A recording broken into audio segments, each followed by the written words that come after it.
Nous sommes lundi 1er mai 2023. Merci de votre fidélité. Vous le savez, c'est la journée internationale du travail. Bonne fête à tous les travailleurs de Guinée et du monde.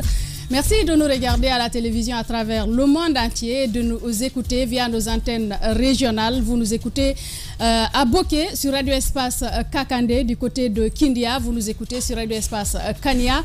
Et un peu plus loin à Mamou, la ville Carrefour, vous nous écoutez sur Radio Espace Mamou. À Kankan Nabaya, vous nous écoutez sur Radio Espace Kankan. Et dans les contreforts du Fouta Jalon, vous nous écoutez sur Radio Espace Fouta. Du côté de Zérékoré, vous nous écoutez sur Radio Espace Forêt. Merci de votre fidélité. Merci à tous nos sites partenaires. Vous le savez, l'émission interactive, vous pouvez interagir au sujet ici développé en nous écrivant au 657 39 13 13. Si vous êtes à l'international, il vous suffira juste d'ajouter l'indicatif de la Guinée, le 00224. Mais si vous êtes plutôt tuto, vous pouvez nous écrire sur Twitter au hashtag espace GG. Nous nous ferons le plaisir de relayer vos différents messages. On s'intéresse à l'actualité. Le monde célèbre ce 1er mai la fête des travailleurs. C'est l'occasion pour les structures qui défendent les intérêts moraux et matériels des employés de faire le point, aussi bien sur les acquis mais aussi les défis. Elles en profitent pour faire un plaidoyer en vue de l'amélioration de leurs conditions de vie. En Guinée, la fête a lieu cette année au moment où le mouvement syndical attend la réponse du gouvernement à sa plateforme revendicative. Vous le savez, situation particulière dans les secteurs de l'éducation, de la téléphonie et du travail domestique avec Aboubakar Souma du syndicat libre des enseignants et chercheurs de Guinée, Abdoulaye Bari de la Fédération syndicale autonome de la téléphonie et Asmaou Badoukouré du syndicat national des employés de maison. Ils seront nos invités, ils répondront aux questions des grandes gueules. Et puis cette autre question qui a défrayé la chronique lors du week-end, plus de 5 000 milliards de francs guinéens, c'est le coût de réalisation des activités nécessaires pour le retour à l'ordre constitutionnel. C'est le ministre de l'administration du territoire et de la décentralisation qui l'a fait savoir vendredi dernier. Le gouvernement n'a pas encore réuni ce montant. C'est pourquoi le ministre Mori Kondé invite la CEDEAO et d'autres partenaires à honorer leurs engagements. Au même moment, les forces vives de Guinée annoncent leur retrait du dialogue engagé par le Premier ministre et les religieux. Rien ne bouge, nous apprennent-elles, et désormais, l'option de la reprise des manifestations de rue n'est pas à écarter ni à occulter. D'ailleurs, réaction ce matin de plusieurs acteurs sociopolitiques. Dr Faya Milimono du Bloc libéral, il sera avec nous. Nous aurons également Abdoulaye Oumou du Front national pour la défense de la Constitution dissous. Bogola Abba du FNDT, Front national pour la défense de la transition. Il sera également notre invité pour votre bonheur avec l'équipe ici au Grand Complet. Avec Jacques Levaleno, bonjour. Bonjour madame, bonjour à tous. Bonjour Daouda Mohamed. Bonjour madame, bonjour à tous. Ça va mieux? Oui, ça va beaucoup. Dieu merci. Bonjour Guiba. Bonjour ma tante et bonjour à tous.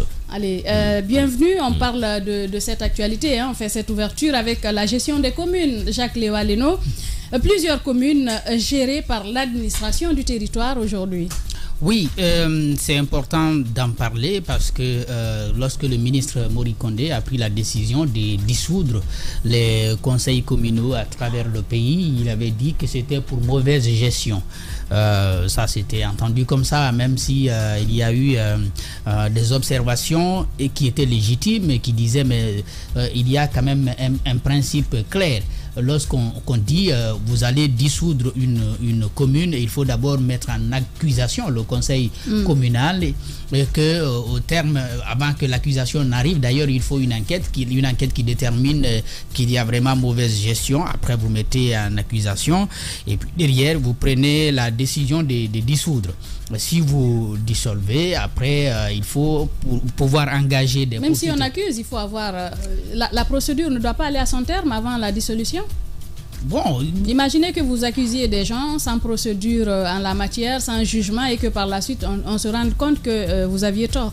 Bon, en principe, je crois qu'il y a deux mécanismes qui sont mis en jeu. Le conseil communal lui-même peut provoquer sa propre dissolution et puis il peut s'agir dans les conditions devant lesquelles nous sommes que l'administration du territoire qui reste pour l'instant la tutelle qu'elle est saisie d'une situation de malversation par exemple, puisse engager des enquêtes et si elle a des informations qu'elle puisse, n'est-ce pas, prendre des mesures qui s'y est. Mais il est dit une une fois que vous avez pris la décision de dissoudre, il faut d'abord que l'opinion puisse comprendre effectivement que vous avez eu raison de le faire. Les raisons de la dissolution. Voilà, parce qu'il y aura du travail judiciaire qui va être fait pour que les gens puissent s'expliquer. Bon, ça, on a observé ça. De toutes les façons, on a continué à dissoudre depuis septembre, novembre, octobre, novembre 2022. Depuis août, hein? Depuis août. Depuis août, le 27 août 2022, oui. 2022. Il a continué à dissoudre. Moi, ce qui m'inquiète finalement, c'est que par endroit, quand il a dissous, il a automatiquement mis en place une délégation spéciale. Mais pas dans toutes les communes. Oui. Pas dans toutes les communes. Il y a des communes aujourd'hui qui sont gérées par les secrétaires généraux. C'est-à-dire, vous avez au niveau de la préfecture le préfet, vous avez au niveau donc le préfet et le secrétaire général, les deux secrétaires généraux, celui de l'administration, celui des collectivités, et puis vous avez au niveau de la mairie le secrétaire général qui est donc nommé par le ministre de l'administration du territoire. Si vous voulez, c'est un personnel d'appui au conseil communal qui est choisi là et qui continue, n'est-ce pas, à gérer la commune à la place d'un conseil communal. Oui. Alors que la solution palliative, c'était de mettre en place une délégation spéciale. Et la délégation spéciale, pour le cas que je maîtrise, par exemple celui de Guékédou, il a été demandé aux structures de la préfecture, les jeunes, les sages, les femmes, de proposer des représentants à la délégation spéciale. Donc ça, c'est quelqu'un qui est plutôt proche de la communauté, normalement, à la mairie. Oui, ça c'est même au niveau de la délégation spéciale. Oui, évidemment. Au fait, ça c'est pour la tête. Oui. Mais déjà, on fait en sorte que chaque structure soit représentée au niveau de la délégation spéciale. C'est pourquoi on dit à la jeunesse, vous proposez vos représentants, les sages représentent, les femmes choisissent leurs représentants. C'est ce quota-là qui va être envoyé à l'administration du territoire, c'est validé, oui. Et puis on prend, je ne sais pas si c'est un arrêté de nomination des membres de la délégation spéciale. Et au sein de cette équipe-là, on choisit maintenant le président. Donc on compose le bureau. Ça a été fait à Mamou comme oui. Ça, avec notre confrère qui est devenu vice-président là-bas. Donc il y a des choses comme ça qui ont été faites. Il y a donc plusieurs mois déjà que certaines communes, comme le cas de Guékédou que je signale, qui sont dans cette situation. C'est-à-dire les propositions ont été faites par les représentants de la communauté, mais le ministre tarde à prendre la décision. Or, la gestion d'une commune, c'est une gestion collégiale. Oui. Pour permettre à ceux qu'il y ait une visibilité. Il y a des recettes que les gens collectent, oui. Et les recettes que les communes génèrent, et les recettes là doivent être orientées selon un plan de développement local élaboré par soit les conseillers communaux ou alors les membres de la délégation spéciale, parce qu'ils connaissent les réalités de la commune. Depuis, donc si vous prenez août à maintenant, vous êtes au moins à 6 mois ou 7 mois, une commune qui est gérée par un secrétaire général, donc qui collecte les recettes et qui les utilise comme bon lui semble. Voilà, 8 mois. Donc, comme il les utilise comme bon lui semble, il n'y a personne pour lui demander ou bien pour donner des orientations par rapport à ce qui doit être fait. Je pense que c'est inquiétant, et s'il y a quelque chose qui ne tourne pas rond, il va falloir quand même qu'il se bouge. Ce serait bien qu'on le sache, parce que sinon il y aura un laisser-aller. C'est un laisser-aller total. Entre-temps, en 9 mois, les collectes, ce qui a été généré par la commune, qu'est-ce qui en a été fait? Est-ce que les besoins au niveau de la base, on les prend en compte, ou bien sont faits ces fonds, comme nous le savons, comment ça se passe? Est-ce que ces fonds sont dilapidés ou partagés entre une minorité? Qu'est-ce qui se passe? C'est autant de questions qu'il faut se poser. Parce que avant la dissolution, avant que la dissolution n'intervienne, j'ai pu suivre, que ce soit ici à Conakry et à l'intérieur du pays, les conseillers qui étaient en place avaient pris le soin d'élaborer les plans là, les plans de développement local, les plans de développement locaux. Donc ils avaient une vision de leur commune. Oui. On peut tout leur reprocher, mais ils savaient ce qu'ils voulaient pour leur commune. Est-ce qu'aujourd'hui les secrétaires généraux sont en train de suivre ça, ou alors ils continuent à percevoir? Mais c'est important de se focaliser là-dessus, de s'intéresser à ces communes par exemple, parce que vous vous rappelez, l'année dernière on a fait quand même quelques séquences ici avec certaines mairies pour savoir comment ça fonctionnait, comment les fonds étaient gérés. Donc c'est important de revenir là-dessus pour essayer de voir, par exemple, pour le cas de ces communes, qu'est-ce qui se passe réellement. Allez-y, Djiba, sur la question. Oui, justement, vous savez, là on parle de décentralisation. On l'a toujours dit qu'il faut poursuivre la décentralisation, puisque l'État ne peut pas être partout. C'est pourquoi il essaie de de décentraliser le pouvoir. C'est pourquoi on dit que lorsque vous donnez le pouvoir, il faut déléguer le pouvoir. Et lorsque vous déléguez le pouvoir, il faut aussi déléguer les moyens. C'est extrêmement important. Il y a eu plusieurs outils qui avaient été mis en place, tels que le FODEL. Et c'était vraiment venir en appoint parce qu'on avait constaté que les ressources qui étaient mobilisées au niveau de ces communes rurales ou urbaines, c'est que les fonds étaient très mal gérés. Donc il fallait trouver une approche pour impliquer toutes les communautés pour que cette fois-ci, lorsqu'on mobilise les ressources internes, ça va permettre de mettre en place en fait le programme national de développement local. Parce qu'ils ont chaque année, ils se retrouvent, ils déclinent sur l'année civile, par exemple, les programmes et les projets qui vont être accompagnés dans leur société. Lorsque cela est fait, maintenant, il y a un plan d'investissement local. Ce plan d'investissement local, maintenant, va venir s'adosser au programme de développement local. On sait que du mois de janvier au mois de décembre, voilà les projets qui sont ciblés par la commune. Les ressources sont mobilisées, ça les permet de financer. Mais puisqu'il y avait des détournements qui étaient souvent dénoncés par les communautés, c'est ce qui a amené soit Alpha Condé à développer plusieurs outils. Mais sauf que ces outils aussi, avec le temps, ont montré leurs limites. Ce qui est en train de se passer aujourd'hui, c'est que moi, je pense qu'on aurait dû respecter le code des collectivités. Oui.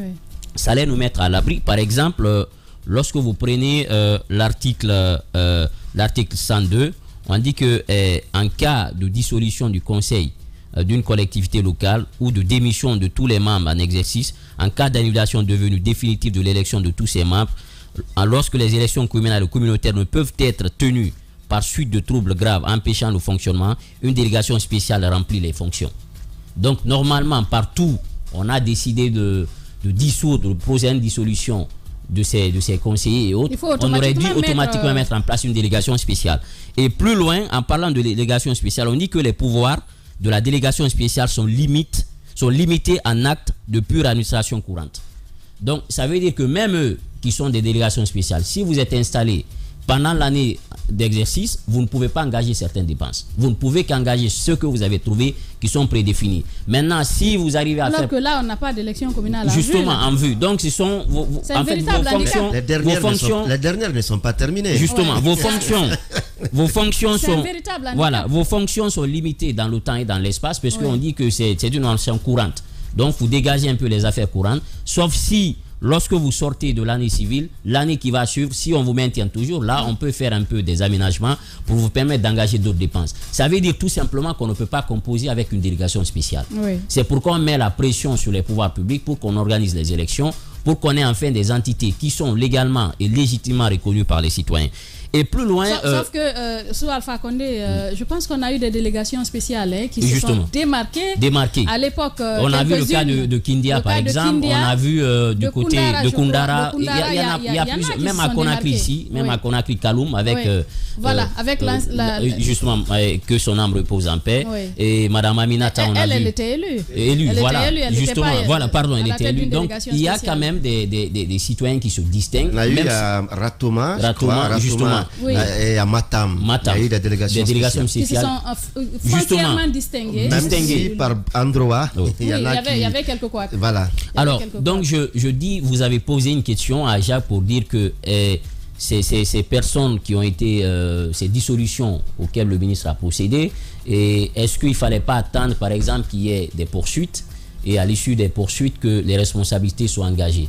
Parce que dans la même loi, il est dit que lorsque le jugement infirme un peu, on vous libère pour dire que vous êtes blanc, normalement vous devez être réintégré.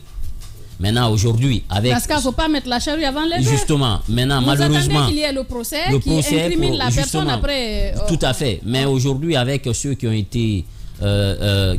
qui sont partis, il n'y a pas eu de poursuite pour engager leurs responsabilités, pour savoir effectivement, est-ce que ces personnes, ces malversations dont on parle, ces concussions dont on parle, et qui se sont rendues coupables de cela, même si aujourd'hui on les blanchit, il n'y a plus de possibilité de revenir au poste.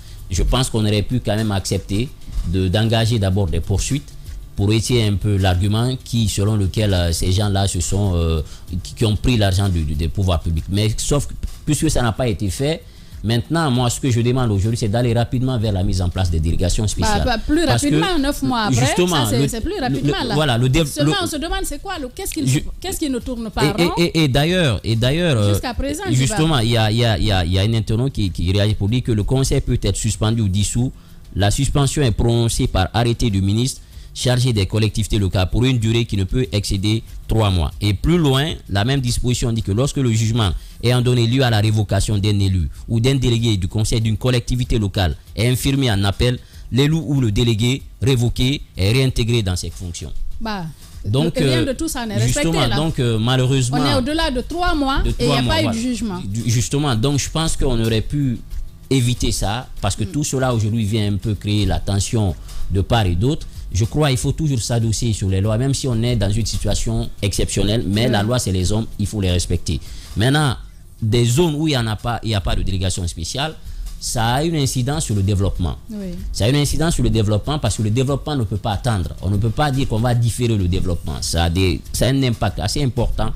Ce qu'il faut faire aujourd'hui, c'est de pallier à ce problème-là rapidement parce que nous avons d'autres problèmes aussi qui nous attendent. Je sais qu'il peut y avoir des efforts de part et d'autre, mais c'était d'éviter d'aller sur ce terrain-là parce que finalement, il y a des zones où les gens disent on est venu, on ne nous a même pas écoutés, on nous a tout simplement comme ça demandé de partir, on a pris des mesures contre nous. Je pense que ça, il fallait l'éviter parce que nous avons une loi quand même qui encadre tout ce process-là. Bien, allez-y, Daouda Mohamed Kamara. On est au-delà des 3 mois dont on parlait dans ce message, mais également, il n'y a pas eu de procès. Il n'y a pas eu de procès et c'est à ce niveau d'ailleurs il faut s'interroger. Vous savez que Chérif Aïdara, quand il intervenait ici par rapport aux poursuites contre lui, il parlait de ministre de la terre et du ciel. Et aujourd'hui, je crois après Alpha Condé, on a aujourd'hui un ministre de la terre et du ciel avec le CNRD. C'est bien le ministre de l'administration du territoire et de la décentralisation, Mori Condé. Il n'est pas arrivé là encore. Et c'est ce que vous pensez. C'est ce que vous pensez. Mais aujourd'hui, c'est un ministre de la terre et du ciel. Ah oui, il a autant de pouvoir. Vous vous posez des questions ou c'est à moi de vous poser la question? S'il en a, s'il a autant de pouvoir. Ou dans quelle structure aujourd'hui ou dans quelle démarche aujourd'hui il n'apparaît pas? Il n'y en a pas. Quand on parle de structure de telle, s'il n'est pas la tête, c'est lui qui... Il est partout. Il y a des choses à dire. Il est partout, Mori Condé. Il y a de véritables problèmes, par exemple, avec les organisations de la société civile. Il est partout. Et je crois, c'est comme je le rappelais d'ailleurs, le premier décret qui a dissous ces conseils communaux, c'était bien le 27 août 2022. Et à l'époque, il y a eu la commune de Kinyebakoro, dans la préfecture de Sigiri. Il y a eu également à ces niveaux plusieurs sous-préfets qui ont été démis de leurs fonctions, qui jusqu'à présent ne sont pas remplacés et ne sont pas rétablis. Il y a eu également la commune de Mamou, même si on s'en sort aujourd'hui avec une délégation spéciale. Il y a la commune rurale de Konkouré, dans la préfecture de Mamou, qui reste encore là. Il y a la commune rurale de Mankuntan, dans la préfecture de Bofa. Il y a Tanene dans la préfecture de Dibreka. Il y a la commune rurale de Tormelin, préfecture de Fria. Il y a Kolabouni à Boké. Il y a également Tanene, commune rurale de Tanene dans Boké. Ce qui a été dit en bas du décret, c'est qu'en article 2, qui stipule le ministère de l'administration du territoire et de la décentralisation, dirigé par Mori Condé, est chargé de mettre en place des délégations spéciales pour la conduite des affaires des dites localités. Mais ce qui n'est pas le cas. Ce qui n'est pas le cas. Et juste 9 mois après, aujourd'hui, on ne sait pas ce dont ils sont accusés. Ils ont détourné ou ils ont tenté de détourner. Est-ce que cela a été prouvé aujourd'hui? Est-ce qu'ils se sont effectivement rendus coupables de malversations financières dans ces communes? Est-ce qu'on a retrouvé aujourd'hui des traces qui sont tangibles aujourd'hui qu'il faut présenter à la justice pour qu'on sache effectivement qu'est-ce qui a été fait? Mais jusque-là, on n'en sait absolument rien. Et ce qui se passe dans le cas spécifique, par exemple, de Kerouané, c'est le préfet, en tout cas les informations que nous recevons de ce côté, c'est le préfet qui règne en maître. Il met qui il veut à Kerouané. Il met qui il veut au moment qu'il veut et il le retire quand il veut. Toutes les affaires de la commune sont ramenées à la préfecture. Incroyable. Tout est géré à ce niveau. À Gekedo, peut-être ce que Jacques n'a pas dit, des informations également qu'on a de ce côté. Vous savez, les communes génèrent des revenus. Ces revenus, puisqu'il n'y a pas aujourd'hui de structures formelles qui permettent de travailler dans le sens de la redistribution, Donc ça tourne entre le secrétaire qui est là, le secrétaire général et le préfet. Wow. Parce que c'est eux qui ont la responsabilité aujourd'hui de gérer les affaires courantes de la commune. Alors, où vont les fonds qui sont générés dans la commune? Qu'est-ce qu'on en fait? Par exemple, il y a eu des plans qui ont été élaborés en amont. Est-ce que le contenu de ces plans est respecté? C'est la question à se poser. Comment on peut le savoir s'il n'y a pas une structure formelle qui soit mise en place? Parce que lorsque la structure est formelle, elle est mise en place, il y a un cahier de charges. Il y a un cahier de charges qui lui est remis pour dire que voilà la ligne que vous devez suivre. Et lorsqu'on vous remet un cahier de charges, c'est que vous êtes soumis à une obligation de contrôle. Et même de résultats. Des résultats. Donc on viendra périodiquement savoir à quel niveau vous êtes avec tel chantier que vous avez commencé, telle activité que vous avez commencé, qu'est-ce qui a été investi ou injecté dedans et à quel pourcentage vous êtes dans l'exécution. Ce sont des structures formelles qu'on peut contrôler de cette sorte. Oui. Mais lorsque ce sont des individus qui décident ce qu'ils veulent, et ça fait beaucoup mal, peut-être, dans certaines sous-préfectures, dans certaines communes, mais ça pourrait encore faire très mal dans la préfecture de Sigiri. Mais dans toutes les préfectures. Il peut y avoir une particularité. Il faut mettre en place ces délégations spéciales. Il faut les mettre.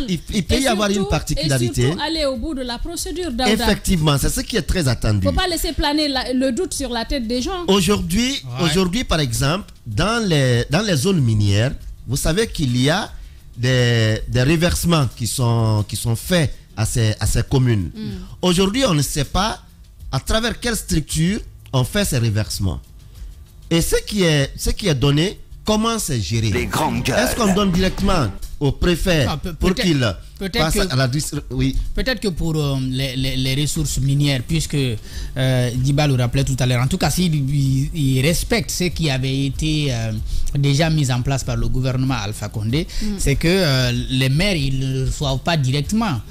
Il y a un compte, il y a un comité qui est mis en place, c'est là où on met l'argent et puis après on procède à la gestion. À la gestion. Justement. Maintenant, comment ça fonctionne aujourd'hui, c'est là la question. Mais moi, mon problème, c'est les gens qui partent même collecter directement, parce qu'il y a les receveurs au niveau des communes. Il y a les receveurs communaux. Eux, ils les relèvent directement de la mairie. Oui. Et dans le cas spécifique de ces communes qui n'ont pas de délégation spéciale, donc ils vont relever directement du secrétaire général. Ils passent la journée à collecter direction chez le secrétaire général. Comment comprendre ce temps mis entre la dissolution de ces conseils qui étaient là et jusqu'à présent qu'on ne puisse pas prendre des dispositions pour mettre en place... Non, mais quand un ministre est capable de dire: je vous donne 50 millions, ça, je le sors de ma poche. Je le sors de ma poche pour vous donner, pour vous accompagner dans une activité comme ce qui s'est passé avec le mouvement syndical, où on ne mobilise pas, on ne met pas de moyens comme cela se fait par le passé pour aller à la célébration de la journée. Les courriers qui sont déposés... C'est le ministre qui dit ça? Bien sûr, qui sort 50 millions de sa poche. Je sors ça de ma poche pour vous accompagner. Alors que la structure devait être autrement. Lorsque cela se passe, il faut bien se poser la question. Ça à qui? Aux syndicalistes, à la délégation je crois de la CNTG qui était allée, parce qu'à chaque célébration, ils déposent des courriers à tous les départements pour mobiliser leur personnel. S'il a autant d'argent, pourquoi pas? Voilà. La question à se poser, c'est d'où vient tout cet argent? Voilà. Donc, il faut bien le savoir. C'est pourquoi je parle de terre et de ciel. Bien. Allez-y, Diba, pour clore. Oui, justement, puisque je parlais de Fodel, c'est que l'instrument... L'objectif, effectivement, c'était de rentabiliser un peu les ressources et pour que ça puisse aller là où ça devrait aller. Lorsque vous avez un plan de développement plan local de développement, ça vous permet tout de suite d'avoir une visibilité. Et ce fonds-là qui était soit reversé par des sociétés minières ou qui était donné par l'État, puisque vous vous souvenez, Alpha Condé à l'époque mettait les moyens. Donc ce comité au niveau du FODEL était composé de l'association des femmes, des jeunes, des collectivités. Donc tout le monde en fait était pris en compte. C'était pour faciliter un peu qu'il y ait une certaine collégialité pour que chacun ait un droit de regard sur ce qui se passe. Par exemple, aujourd'hui, du côté de Manéa, j'apprends que la situation là-bas aussi est symptomatique, puisqu'il y a eu un projet structurant qui comprenait une chambre froide solaire de 300 mètres cubes pour le stockage de la pomme de terre et un marché de 50 places au P436. Donc ça, c'est une institution de la place qui a essayé de mettre en place ce projet-là. Mais sauf qu'aujourd'hui, avec le dispositif des délégations spéciales où on n'a pas aussi installé, ça fait que ces projets-là, aujourd'hui, sont systématiquement bloqués. Je pense que ce qu'il faut faire aujourd'hui, c'est de rectifier le tir. On sait qu'on ne peut plus revenir en arrière puisque la balle est déjà partie. Mais c'est partout. Mais il faut tenir un procès. Oui, il faut tenir un procès. Je sais par exemple en Zérékoré, quand on a dissous le conseil communal, le maire avait pris le plaisir de venir sur Conakry. C'est à Farana qu'on l'a arrêté pour le ramener. Je ne sais pas s'il a été jugé, mais lui au moins il a été présenté à un juge. Oui. Mais il faut faire de même pour tout le monde. Si vous dites aux gens que nous les avons enlevés parce qu'ils ont volé, il faut bien qu'il y ait une procédure derrière qui établisse finalement qu'il y a eu effectivement vol et que les sanctions soient prises. C'est pour cela que je disais qu'il ne faut pas laisser planer le doute sur la tête des gens. Est-ce qu'ils ont volé? Est-ce qu'ils n'ont pas volé? Quand il n'y a pas de procédure... Parce qu'après tout, ce sont des pères de famille. Justement, c'est ce que je dis. S'il n'y a pas de procédure, on ne peut pas être édifié. On ne peut pas savoir ce qu'il en est réellement. C'est pourquoi déjà, le code des collectivités clair. On dit que c'est lorsqu'ils sont reconnus coupables d'un fait qu'on procède normalement à une dissolution. Mais puisqu'on a placé les charrues avant les bœufs, c'est ce qui nous amène. Ce serait intéressant d'aller vers le ministre Mori Kondé. Je sais qu'il parle difficilement chez nous maintenant, mais c'est important de poser la question. Voilà, d'éclaircir un peu tout ce temps. Pourquoi les délégations spéciales ne sont pas installées? Pourquoi cette procédure-là, ces différentes procédures n'ont pas continué pour aller à leur terme? Tout à fait. Je crois aujourd'hui, c'est ce qu'on reproche toujours, même par exemple sur les 10 activités, la mobilisation des ressources et tout ça, c'est parce qu'il y a eu aussi de part et d'autre une pression. Finalement, ils ont fait une communication. Maintenant, on va en parler. On va en parler tout à l'heure. Donc, je crois aujourd'hui, ce qu'il faut mettre en avant, c'est que il faut rapidement mettre en place ces délégations spéciales-là parce qu'il y a des projets qui peuvent attendre. Il y a des projets qui attendent et c'est au bénéfice des citoyens. Vous avez beaucoup de projets aujourd'hui. Au moment où les ressources sont limitées, je crois qu'il faut mettre en place un dispositif qui peut mieux fonctionner. Vous avez le cas de Conakry aujourd'hui avec l'assainissement. C'est que puisque les maires y sont en place, ça a permis aujourd'hui de recruter des PME. Par exemple, à Matoto, vous avez 20 lots dans le cadre de l'assainissement. Les PME ont été recrutés et ces 20 lots-là, un lot peut composer 2 ou 3 quartiers. Ça permet aux jeunes d'avoir de l'emploi parce qu'il y a une autorité légitime qui est là, qui est installée et qui n'est pas inquiétée. Donc, ça vous permet de mettre en branle votre projet et d'atteindre les objectifs. Même si, eux aussi, le problème aujourd'hui, c'est qu'ils ne vivent que des ressources internes. Toute aide qui venait un peu de l'État et tout, les accompagnements et subventions sont bloqués pour le moment parce qu'il y a faute de moyens. Je crois qu'il faut encourager ça parce que ça nous permet aujourd'hui d'avoir plus d'impact et de toucher. Ratoma, c'est la même chose. Vous avez, je pense, il y a 6 lots. Les PME ont eu des marchés, ils ont fait un appel à candidature. Ça, quand même, c'est le ministère de l'administration qui a eu l'idée de le faire. Et je crois qu'il peut corriger, rectifier le tir dans beaucoup de communes. Et faire la même chose ailleurs. Faire la même chose ailleurs. Avoir une autorité établie qui a une mission claire et dont la gestion est contrôlée. Parce que c'est ce qui a expliqué le départ des autres. Sans procès, il faudrait que les délégations soient installées pour éviter que les gens qui sont paragités de part et d'autre sédentarisent et qui ont des intérêts politiques et financiers avec des préfets ou autres. Ça, il faut l'éviter parce que les citoyens l'ont toujours dit. Nous voulons des gens qui sont proches de nous, à qui nous nous reconnaissons. Et tout ça, normalement, pour les élections à venir, c'est à corriger. Il ne faut plus qu'on continue à élire un maire au niveau des conseils, mais que les citoyens eux-mêmes aient la capacité... Ce qui est incompréhensible, c'est d'enlever des gens pour malversation et de créer un terreau fertile justement à d'autres malversations. Qui sait si ce n'est pas fait avec cette prétention de... Fait à dessein? Fait à dessein pour que... Ça m'étonnerait. Non, mais ça peut vous étonner, mais ça peut bien être la réalité. Vous savez quand même que depuis l'arrivée de Mori Kondé à la tête de ce département, on a bien à même de se poser la question... Qu'est-ce qu'est devenu l'ANAFIC? Vous savez quand même que l'ANAFIC, à un moment donné, quoi qu'on peut dire sur ce qui pouvait prévaloir à son installation et autres, mais sur le terrain, on a vu des actions concrètes. On a vu un certain rapprochement de la collectivité à l'idée du développement. Il y a des jeunes d'ailleurs qui ont été recrutés, formés dans ce sens, qui peinent à aller reprendre du travail sur le terrain. Aujourd'hui, l'ANAFIC, il faut le voir clairement sur le terrain, l'ANAFIC n'existe plus. L'ANAFIC, il y a eu plusieurs réclamations.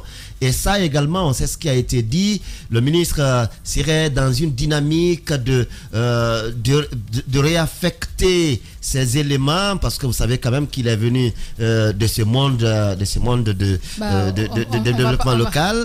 Vous le savez bien que moi, et cela pourrait aussi motiver. Pas de raccourcis, madame. Vous êtes posé la question de savoir qu'en est-il de l'ANAFIC aujourd'hui? Oui, nous savons. Vous savez quand même, je vais dire, les acquis sont tangibles sur le terrain avec l'ANAFIC. Quoi qu'on puisse dire par moment, mais les réalisations sur le terrain sont vraiment tangibles. Oui. Qu'est-ce qu'on a aujourd'hui de cette ANAFIC? Bon, autant de questions qu'on a posées au ministère de l'Administration du Territoire et de la Décentralisation. L'émission continue dans un instant sur Espace TV.